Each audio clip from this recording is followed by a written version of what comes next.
जय जय श्रीमन्नारायण। आज भीमा एकादशी व्रत, माघ महिनाको शुक्ल पक्ष भीमा एकादशी व्रत। भीमा एकादशी व्रतका दिन काली गण्डकी तल गङ्गा माता हुनुहुन्छ, काली गण्डकी गङ्गा, त्यहाँ जाने अनि भगवानको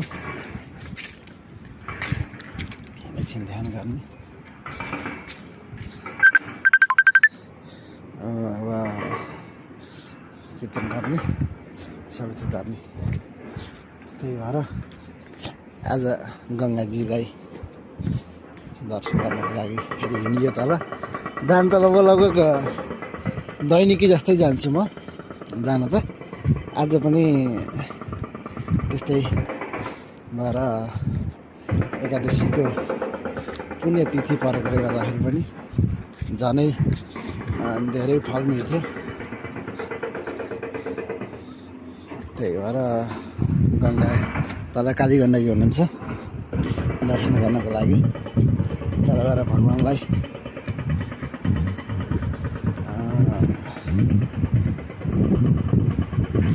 दर्शनम पावनासनम भन्ने एउटा गङ्गालाई दर्शन गरे पनि चुम्बनम मोक्षदायकम आलिङ्गनम महापुण्यम भने जस्तो होइन। तल गएर अब भगवान्लाई आलिङ्गन गर्ने भने पनि यसो जल अचाउने हो भने पनि चाहिँ हामीले धेरै फलहरू प्राप्त गर्दछौँ। त्यस्तै छ। अब साधु सन्तहरूको पनि सङ्गम हुन्छ, त्यहाँ भेटघाट हुन्छ। सङ्गत जायते फलम होइन, जस्तोको सङ्गत गरौ त्यस्तै फल पाइन्छ। त्यसरी अब सताम प्रसङ्गम भागवतमा पनि भगवान् कपिलदेव भगवान्ले आमा देवहूतिलाई भन्नुभएको छ साधु सन्तहरूको सङ्गत गर्नु। त्यसैले गर्दाखेरि नै हामीले यो जीवनमा चाहिँ मुक्ति पाउँछौँ होइन। त्यस्तै छ कुरो कानीहरू। अब जस्ताको सङ्गत गऱ्यो त्यस्तै हुन्छ र राम्राको सङ्गत गरेर राम्रै हुन्छ, नराम्रोको सङ्गत गरेदेखि